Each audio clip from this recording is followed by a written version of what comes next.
Henri-Pierre Miécas, bonjour. Bonjour. Vous êtes expert comptable au sein du cabinet EXO, qui est membre du groupement France Défi. Je vous reçois aujourd'hui pour comprendre pourquoi une entreprise ou un projet est perçu comme plus attractif qu'un autre aux yeux du banquier. Alors, selon vous, qu'est-ce qui fait la différence? Eh bien, la règle d'or avant toute considération comptable, c'est de créer une relation humaine de bonne qualité.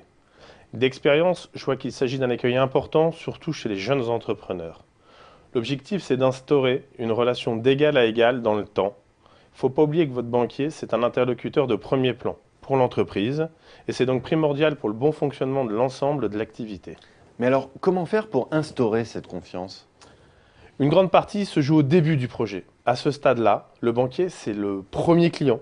Il faut faire preuve de qualité commerciale pour lui donner envie d'acheter le projet ou le produit, surtout si celui-ci est particulier ou spécifique.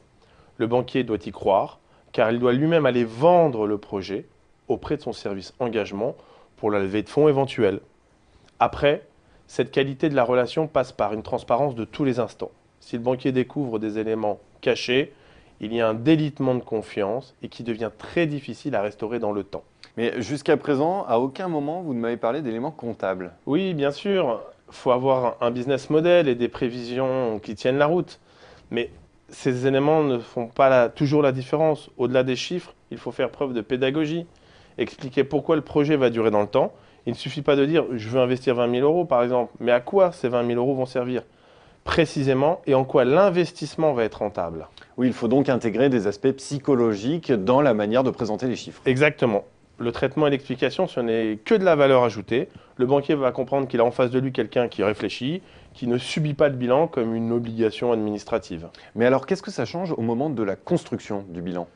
Je pense à un groupe de transport pour lequel j'ai travaillé, par exemple. Cette société achetait des camions via des leasings de très courte durée et les revendait systématiquement. Mais c'était en quelque sorte devenu une activité annexe qui était traitée comptablement en cession d'immobilisation. Comme si cela était exceptionnel. Mais dans le bilan, on a choisi de les faire remonter en exploitation, ce qui a permis d'améliorer les ratios et de présenter des chiffres beaucoup plus attractifs. Et il est là le rôle d'accompagnement de l'expert comptable? Oui, oui. Mais plus largement, notre objectif, c'est de sensibiliser à l'importance de la banque.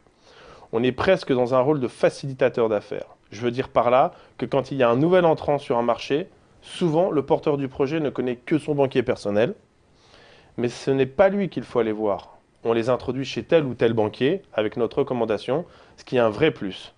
Notre travail, c'est aussi de trouver des solutions et donc pour cela, de faire jouer les réseaux. Eh bien, Henri-Pierre Miécas, merci pour ce témoignage. Merci. Merci.